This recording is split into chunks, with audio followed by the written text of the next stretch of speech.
intro with Instagram before I took us live here. I hope you all are having a great night. I saw a couple people starting to pop in. Southern Tier Prepper, you are over here on YouTube now. Welcome. And Scott Hummer was here early. I appreciate you, Scott. Hope everybody's having a good night. This is probably honestly, this is probably gonna be a short one for me. We had a death in the family on Mrs. Sarge's side of the family. So I have to get up really early to take her to the airport. So probably gonna keep this one kind of short. And then for those of you guys who are going live after me, you probably won't see me tonight. I'll try to catch up on your live streams, tomorrow or whatever. So sending her up so that she can be with family and be supportive. And I'll be staying back here in South Carolina. Thanks for the 5x5. Appreciate you. Yeah, thanks, Southern Tier Prepper. I don't want to get into it too much tonight, but her side of the family lost a really good woman, and so she's going up there to give her support. All right, Hudson Valley Prepping and Survivalist, good to see you. Rural's good to see you. Anybody else that I missed? All right, Coffee First, good to see you. Hope you all are having a good night. So, y'all, it's been a crazy couple weeks, hasn't it? It's been the news is hey, Instagram, this is for you too. The news is coming out so fast that I can barely keep up with it. Now, if you do follow me on Instagram, make sure you're watching my stories because I do every morning. I try to put like headlines up of things that are going on that's prepping, survival related. That's part of my morning routine is I search world news. So not just US news, I search websites that can give me world news of what's going on in other parts of the world. And I try to put those up there in highlights in the stories section. You're not usually going to see it in my reels or my posts about, just like how other parts of the world are looking at events and how they're looking at the United States and what we're doing. And of course, I throw humor up there too as well. Those of you guys have seen some of my dad jokes and stuff like that. I usually put those up there. So make sure you're checking out those stories at the top of the page, and they're real quick. They're only 15 seconds long each, but I give you the highlight. And then if you're interested in reading more about the story, you can always go and search for it by the title of the story, which I always put in there. Okay. Let's see if anybody. Gus Wolf's good to see you. Appreciate you. Lazarus Long, happy Friday to you, my friend. Hey, dad jokes are supposed to be kind of corny. I know you get some of y'all are like leaving me comments like knock it off, whatever. I'm sorry, I can't stop, won't stop. They're supposed to be bad. Dad jokes are supposed to be bad. So I will continue with those until I get bored of it. And I do, for those of you who are on Instagram, I've been doing some stuff over there that I'm not put on YouTube yet. I'm not even sure if I'll put it on YouTube. I've got a little character that I created over there called Chad. The what is it? Chad the what did I call him? He's an influencer. Anyways, it's a character I created that is like, just that stereotypical TikTok rant person that gets on there and just rants and is offended by everything, doesn't fact check, and just assumes that other people are jerks or whatever without actually checking in on it. And he's like lives in this little echo chamber in his head. So I've got this character on Instagram called Chad. What is it? It'll come back to me. But I have more videos coming for him. I just haven't. It's been a crazy week, y'all, and I haven't been able to film. Lots going on in mental health world that I'm trying to stay on top of. I got some big stuff coming up this week that I can't talk about yet, but I will as soon as it's out. So yeah, it's here we are, just trying to keep afloat in this crazy ocean that we got. Let's talk a little bit about some of this stuff, right? I guess we could start with the tariffs. So the first thing to know is, like, I know that the tariffs thing is causing some shakiness, and the stock market's been up, stock market's been down. Canada hates us, Mexico hates us, China hates us. There's going to be more tariffs coming, guys, and let's talk about this for a little bit. Now, sometimes, then, by the way, historically in the United States, tariffs have been used as leverage in negotiations. This just hasn't been done in a while, right? And by a while, I mean more than 50 years that I can think of. But tariffs have historically been like how we negotiate with other countries, right? So this is not, it's just bringing back an old thing. And it doesn't mean necessarily that prices are going to go up long term. Will there be some short term volatility? Yeah, probably. And we have to kind of, wait this out. So just as an example, Trump put 10%, no, sorry, 25% tariff on Canada, 25% tariff on Mexico. And then before the day was even out, Mexico and Canada were negotiating with us about what the things were that Trump was asking for, right? So a lot of people are saying, well, Trump bent the knee and folded in. No, that's not what happened. Actually, what happened was Canada and Mexico called and said, "What do you want?" And I know for Canada, he said we wanted more vigilant response of patrolling the border. Now, a lot of people might be saying, well, Canada's not really a problem with the border. We don't have a ton of, see, there's another word that could get me in trouble here with these two platforms, a ton of bad things coming in through Canada. We've only caught a little bit of what's coming in through Canada. There's the problem, is that we've only caught, right? So we do know that some stuff is coming in through Canada. And there's been stories over the last 4 years, because we had a very porous border, of not so nice people coming in, people that hate the United States. I'm not talking about just people that are seeking a better way of life. That I get. I'll talk about that in a second. 100% understand that. I'm talking about people from terrorist organizations that have been coming in through both Canada and Mexico. We know this has been happening, and we need tighter security on both borders. So that's part of what those tariff negotiations were for, was to open that, like, hey, we need you guys to do your side of the fence. We need you to provide tighter security. And if you don't do that, then we're going to lay 25% on all your imports. Now, the other thing with tariffs to keep in mind, I'm gonna check your chat in a minute. I see the chat's blowing up like crazy. The other thing to keep in mind is that there has been a trade deficit with a lot of countries. Most notably, we have a horrible trade deficit with China. This has been since like the 1980s, at least that's as far as back as I know, hearing about this, where China taxes the stuff that we try to import to their country like crazy, and we weren't taxing it as much coming into the United States because we wanted to keep goods coming into the United States affordable for American people. Well, the consequence of this, if you weren't aware, and by the way, if you studied American history and your history teachers didn't talk to you about this stuff, and if you studied economics and your economics professors didn't talk to you about this, then they did a really horrible job. Sorry. But the consequence of this is that it was a trade imbalance. Basically, we had this horrible trade imbalance, and we want people to buy American things, right? Well, if a car is selling in China at twice the price of a car made in China, an American car selling twice, of course they're going to buy a Chinese car, right? Like, that's just common sense. I don't blame Chinese people for that. I understand. The trade deficit and the imbalance in how these tariffs and taxes were levied has been a problem now since I was a little kid, and no president has wanted to tackle this. No president has had the courage to tackle this. Okay, so it's way overdue. I get that people are nervous about it, but something has to be done to fix this deficit, right? So how is this going to play out with China? I don't know.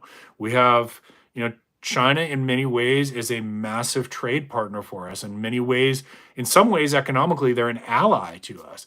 We also have a lot of political tension with China, right? So that is something that, I post on sometimes about that on Instagram in the stories section of like, if we don't get this situation under control and establish better relations with China, eventually it's going to be like they said in Red Dawn. Eventually the two biggest kids on the block are going to slug it out. We don't want that, folks. We don't want that. That is going to be something really, really ugly if it ever gets to that point. So we got to start moving pieces on the puzzle board now and open up some phone calls and hope that we can change how all this has been operating for far too long. Okay. So tariffs are sometimes a trade negotiating asset. Sometimes we have to tax you equally to what you're doing to our imports going into your country. And that's where it's at right now. Okay, so there is going to be some volatility in the market. We got to hang tight, as even like the left left leaning analysts are saying United States is in a position to survive this, and other countries are not. So we have some leverage there that we have to work to improve the position of the United States, right? There's been stuff at play that a lot of people don't. If you just watch like regular mainstream media and you don't watch the news that's going on in other parts of the world that I try to post for you out there on Instagram, up in the story section, if you're not watching what's going on in other parts of the world, you might not understand that there's countries out there that are trying to undermine the United States, and they're trying to topple the United States as the world reserve currency, right? So you can look up things like the BRICS alliance and things like that to understand what's at play here. The country that controls the world reserve currency is going to establish a lot of like what is the norms, if I could use a word from sociology, the norms for the world, right? And like, we're not perfect in the United States. Let's acknowledge that, but we do have some great values like freedom of speech and the right to privacy in your own home and things like that, right? And the right to free assembly. We're going to get to a couple of those things in just a minute, so hang with me. All right, let's check your chat, and then we'll keep going with this. And you should see the setup I got tonight, guys. I got a phone over here for Instagram. How you doing? I got a phone over here for YouTube vertical streaming, and then I've got a thing down here so I can follow your chat. It's bananas. Let's say hi to everybody that I missed earlier.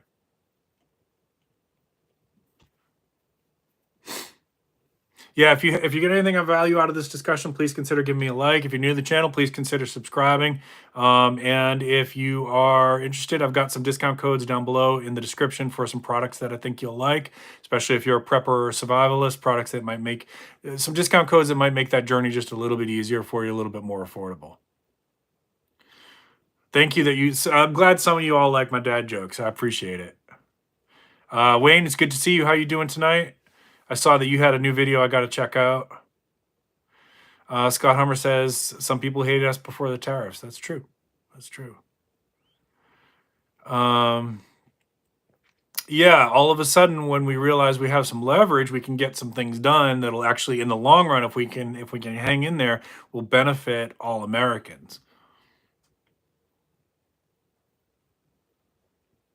U.S. consumes a lot of goods. You're right, Burpee Yoga Uncle. We buy a ton of stuff from China, and they kind of need us to keep buying their stuff, right? So we have this, for lack of a better way of saying this, codependent relationship, and it's been mutually beneficial at times, right? So remember, I've talked to you before that I've worked with students from China who've come over to the United States to train with me to learn how to become a therapist. And they went to school here to become a therapist. And then they go, after they've got their education, they go back to China and they use that education to help people in China. So I've had some friendships that I've developed through this. And in the course of those friendships, I've asked people questions, those people questions like, what do people in China think about the United States? And honestly, the answer that I get is that, they don't want a war either, that they know that we're in this codependent relationship, that they need America to keep buying goods, and we need them to keep producing goods. And that's just where it's been for a long time. It got worse. That codependent relationship got worse after NAFTA, of course, and that opened up a lot more downsizing and factories moving out of the United States and things like that. But it is what it is. I mean, for all intents and purposes, China is a trade ally, regardless of our political conflicts that we get into and our differences between, a democratic republic versus China's government. We are trade allies, and we do depend on each other. It doesn't have to go to this inevitable course towards conflict. It doesn't have to go there. But to prevent that from happening, some steps have to start being put in place. And that's part of what's happening here. So y'all might not like it, but it's not to benefit us for the next 6 months. It's to benefit us for the next 50 years. All right, let's keep going.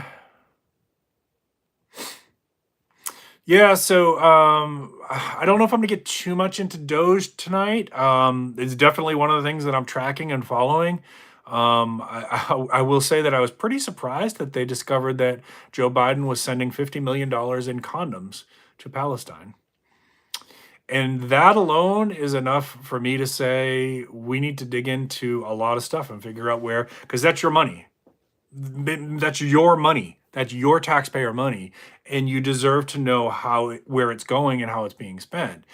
And if that was found in like week one, what else is out there, right? So, people might not like the way that Doge is going about that. I think that's fair. I think that there's some things that are a little bit questionable here, or a lot questionable, but the government needs to be audited, point blank. And you know what else they should be doing is they should be auditing the legislators' budgets and how they're spending their budgets, how many business lunches they're taking, how much of those business lunches are liquid lunches. That's what I would like to see. Let's audit all of them, all those legislators and their office budget. That's what I would like to see happen. I am going to talk a little bit about ICE and immigration in just a minute here. Bear with me, folks. Yes, glad you brought that up. Coffee First is talking about supply chain issues. Yeah, definitely could see some supply chain issues going on. And eggs are really expensive now. I am of the belief, based on what I read and hear, that medications, because so much of our medications come in from China and India, if you are not getting ahead of this, we've been talking about this and talking about this and talking about this till I'm blue in the face. If you're not getting ahead of your medications, for especially your life-saving medications, you got to get on it now, folks. You got to get on it. And Jace Medical, I've got a discount code in the description down below. You can get a year's worth of many medications. And if you can't do that, then, you should be at least every month filling like 2 or 3 days early, whatever you can. I know there's some restrictions on certain prescriptions. I get that. But even like the ones that have restrictions, you can usually fill them at least 2 days early, and then you've got 2 extra days of medication. Do it the next month, now you've got 4 kept. Do it the next one, now you got 6. Get ahead of this now, folks.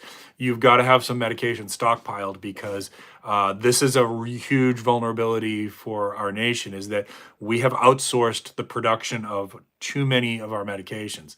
That shouldn't have happened.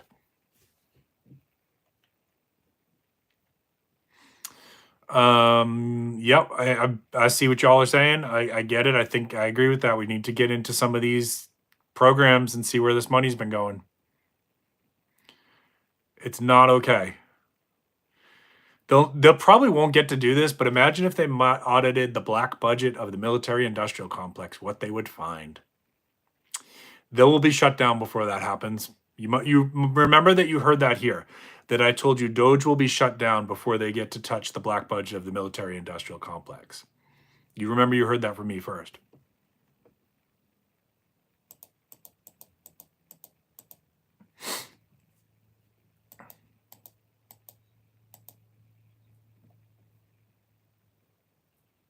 Yep, Hudson Valley Prepping and Survival says Jace does so much more than antibiotics now. Definitely check them out. They even carry like some antipsychotics, antidepressants if you've got a family member that's on like psychiatric medications, heart medicine, asthma medicine, seizure medicine, cholesterol medicine. These are life-saving medications that I'm talking to you about, some of those that I just mentioned, right? You have to have a backup supply of that.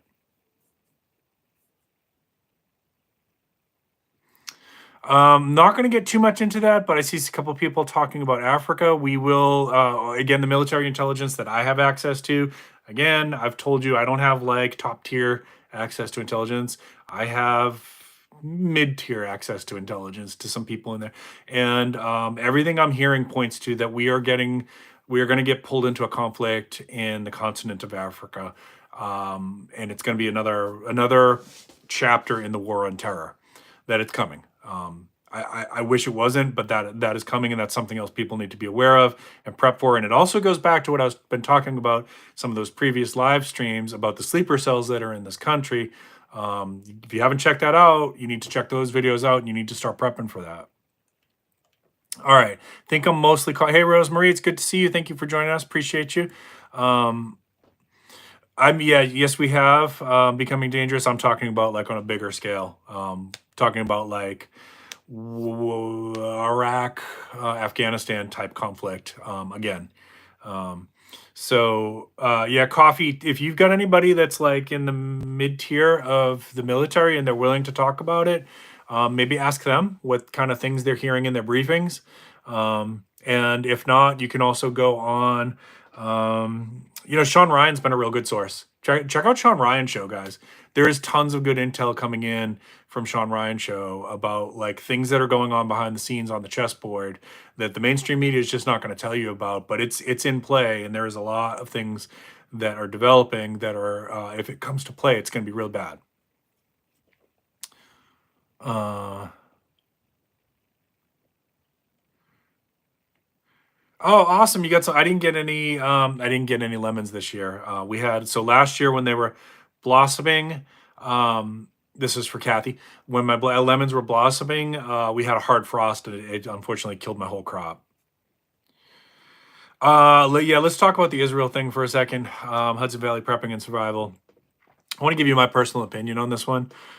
I don't think the United States getting involved in Gaza. I mean, I guess we're already involved, right?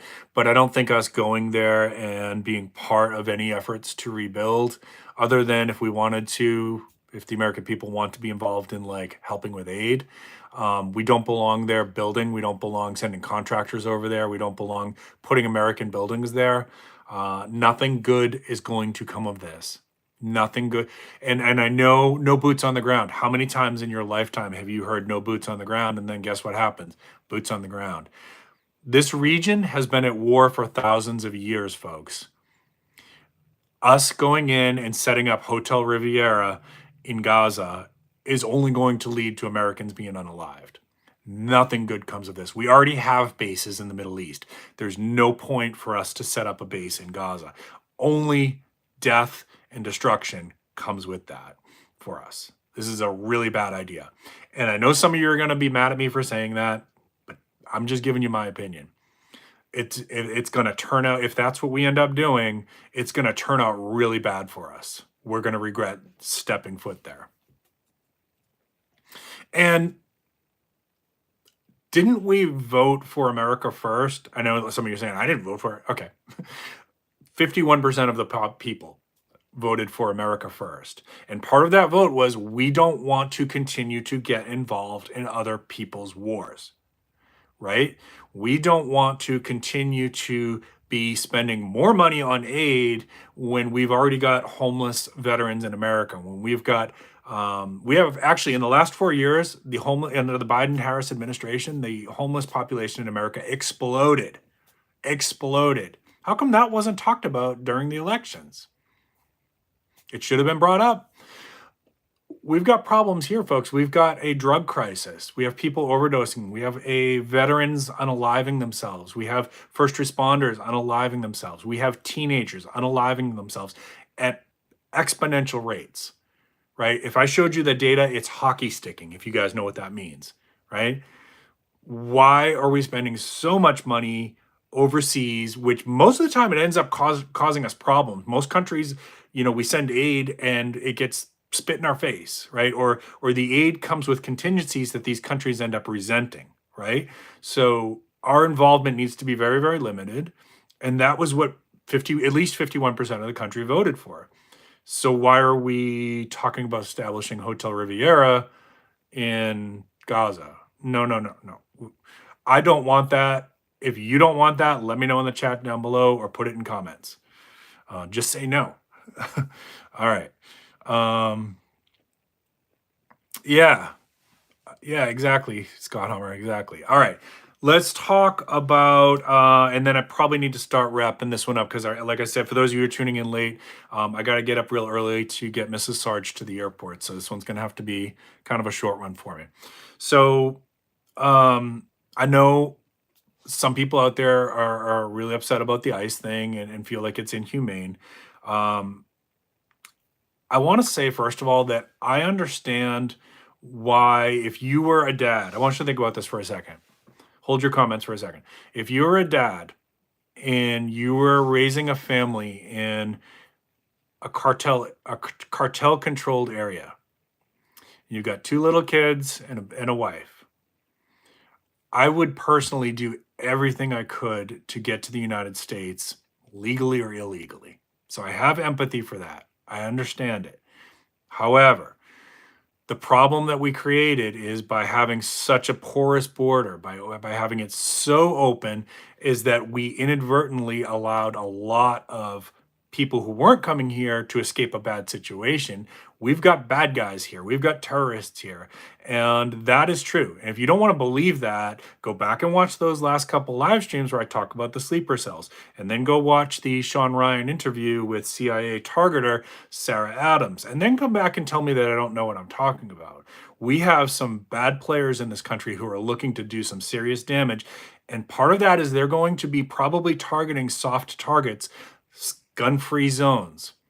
You guys know what are gun-free zones, right? So you can't have it both ways. You can't say, oh, what a terrible thing that's happened in this gun-free zone and all these small people have been hurt, when you said we don't want to deport people, when we know that there are at least 1,000 of these people out here planning to do something like that. Go watch those videos. I actually did a lot of research before I got behind that, okay? You need to go, at minimum, go watch the Sean Ryan interview with Sarah Adams. And then think twice about what this border crisis has caused us, okay? Now, here's the other piece of the puzzle.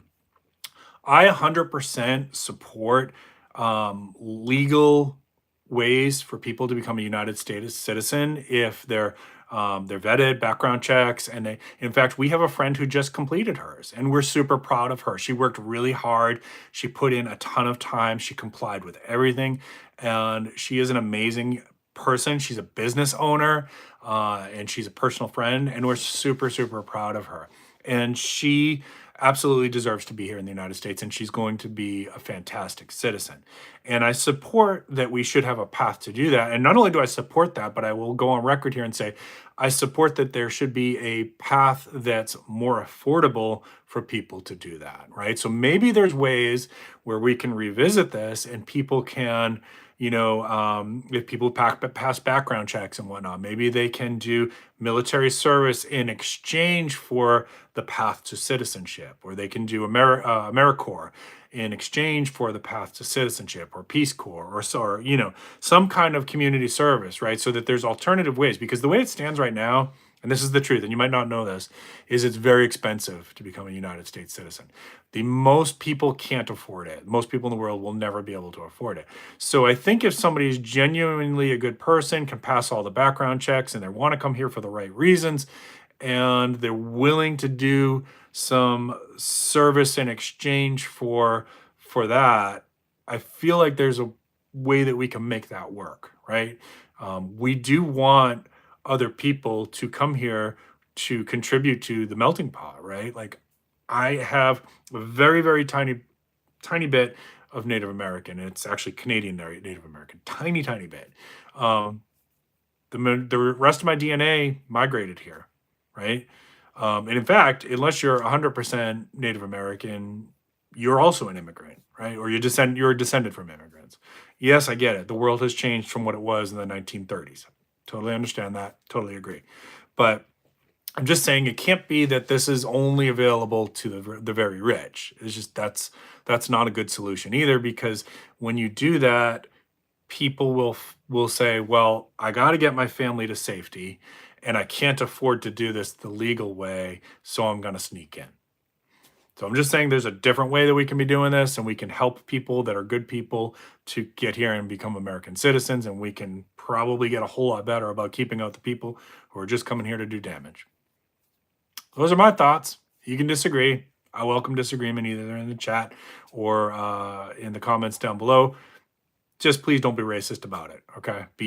Make logical points, and don't be a racist jerk about it. That's all I ask.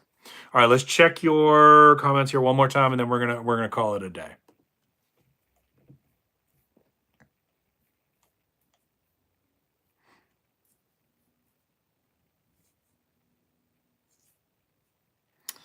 Let's hanging by a thread. Yep.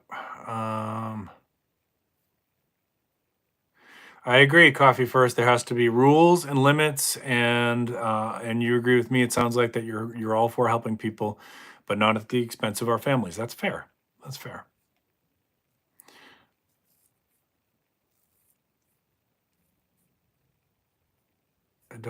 I'm not sure if I understood that. I don't want a single immigrant untold. I'm not sure I understood your comment, Wayne. Sorry. There's definitely a conversation to be had to negotiate and come up with a good way. I agree, Rural 2IC. Oh, okay. I don't want a single immigrant until everyone who needs a job. Oh, yeah, that's fair. That our cities need a cleanup, and we have a lot of people here. I know people who are trying to find a job and can't find a job. I think that's a fair comment. Yeah. Hey, Prepper for the Ages, good to see you. Yeah, if you got anything of value out of this, give me a thumbs up. If you completely hate me and disagree with me, give me a thumbs down. It's okay. Either way, I appreciate you watching, even if you disagree with me.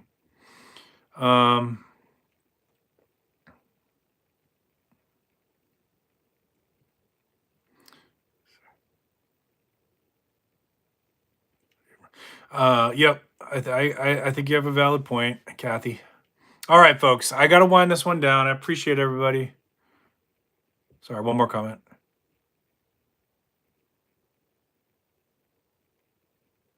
Coffee First, do a video about that if you haven't already. If you did, I'll try to go back and find it. I would like to see your idea on that. Okay. All right, folks. I do have to wrap this up. Thanks for listening to me rant. And again, it's okay to disagree with me. These are just my thoughts on current events. I don't have all the answers, and as I've told you many times before, I'm not interested in running for political office, but I do sometimes help people who I believe in run for political office. And thank you to everyone out there who called your legislator and asked them to go to confirm Tulsi Gabbard, who I have met, and I did help work on one of her campaigns. And in my opinion, she's authentic, she's compassionate, and she's a good leader. So let's hope she passes the next stage there for the confirmation. So thank you to everybody who called your legislators. We might put out another rounds of a call for action for that. We got to get her in there for the director of national intelligence. Okay. Y'all have a great, I had one more thing. Sorry. Hang in one more second. Dear friends in Canada. Okay. So I have some viewers out in Canada who've been messaging me about this stuff. Dear friends in Canada, no, the United States does not hate you. No, the United States does not want to throw hands. We love Canada, actually. Most of us do. We love Canada. And, this is not for most of us anyways, not an us versus you kind of thing. But the United States have had a huge border issue for the last 4 years. And all Trump was asking, from what I understand, was that for Canada to step up their side of the fence and beef up security, because we've got some problems in the United States because of the way our country was run the last 4 years. So nobody that I talk to dislikes Canada. In fact, we love Canada. So yeah, hopefully that puts some thoughts to rest. I appreciate the messages. Everybody's been reaching out to me to find out like what are American people thinking about this and stuff like that. We might joke around now. We might joke around, like, put the South Park Canadian characters up there and sing the Blame Canada song and stuff like that. But we wouldn't do that if we didn't truly love Canada, honestly. All right. All right. For the rest of you all, wherever you are in the world, I hope you have a great weekend. Please take good care of yourselves. And as a reminder from my family to yours, we don't know how much time we're going to get in this world. So hug your loved ones. Tell them you love them. Okay. Keep planting your seeds. Keep stacking your silver. This is Prepping with Sarge. All right, let's close YouTube first.